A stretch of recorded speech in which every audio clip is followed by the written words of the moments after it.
ABC Kinderteach presents More Parts, written by Ted Arnold.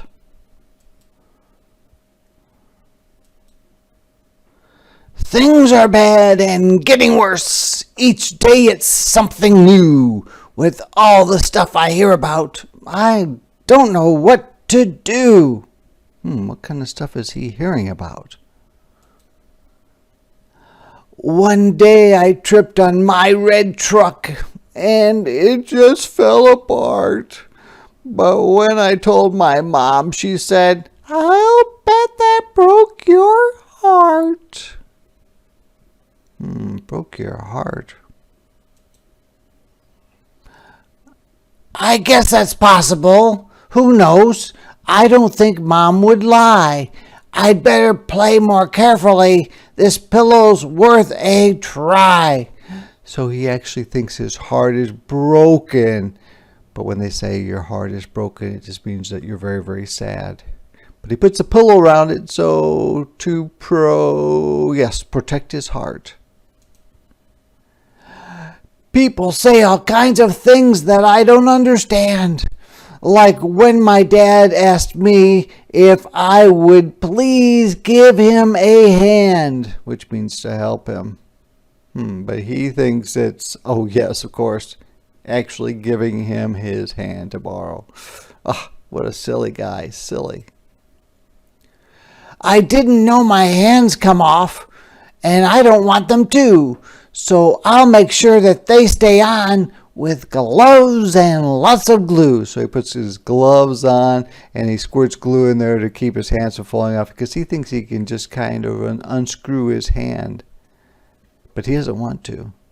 And look at the cat. It's like, wow. Our next door neighbor had a joke he wanted us to hear. He said, "It's sure to crack you up." I ran away in fear. Crack you up just means make you laugh, right? But he thinks it's cracking them up, like making them crack. And he runs away. And they look pretty scared too. Who wants to hear a joke like that? Not my idea of fun. I gotta keep my head together. It's my only one. My teacher has me worried too. This happened yesterday.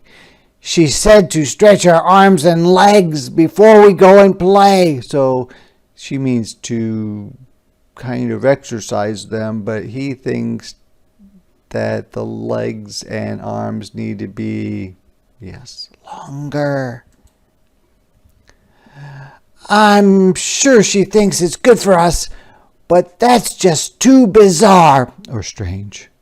My arms and legs are long enough. I like the way they are. So he thinks stretching your arms and legs will make your arms and legs look like that. And plus he's got the pillow on him too. And he's got this strapped on his head because he doesn't want his head to come apart either.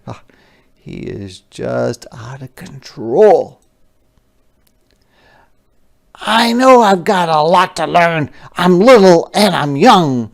But what did Grandma really mean when she said, "Hold your tongue"? Hold your tongue just means stop talking, right? My tongue's a slimy, jiggly, squishy, slippery little squirt. A little squirt just means small thing.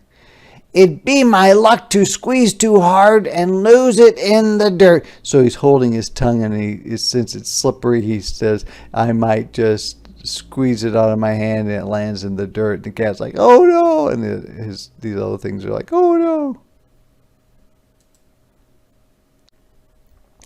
So I decided that it's best to stay here in my room, 'cause who knows when some little thing just might lead to my doom, which means bad things happening. And look at, he's got this across his hand too. Oh, he's a mess. Mess. Then Mom and Dad came in and asked me, "Why are you upset?" I told them all the things I've heard that get me in a sweat. That means makes him nervous. Like Coach who says before each game is ready to begin, he gets so nervous that he nearly jumps out of his skin, which means he's jumping out of his skin, but that just really means that he's very nervous. Or what a friend said recently, it gave me such a fright. He claimed his baby sister screams her lungs out every night. So he's thinking that her lungs are actually coming out when she screams, but screaming your lungs out every night just means that she cries really loudly all night long. My skin could slip, my head may crack, and I may break my heart. I could lose my lungs, my hands, who knows when it might start. What if quite by accident my body flies apart? Mom and Dad just smiled and looked relieved that I'm okay. Relieved just means no longer worried. And Mom explained to me about the things that people say. And though Dad laughed, I know he didn't mean to be unkind when he said, "For a minute, son, we thought you'd lost your mind," which means like going crazy, like just out of control. But he thinks that his mind falls off and he loses it.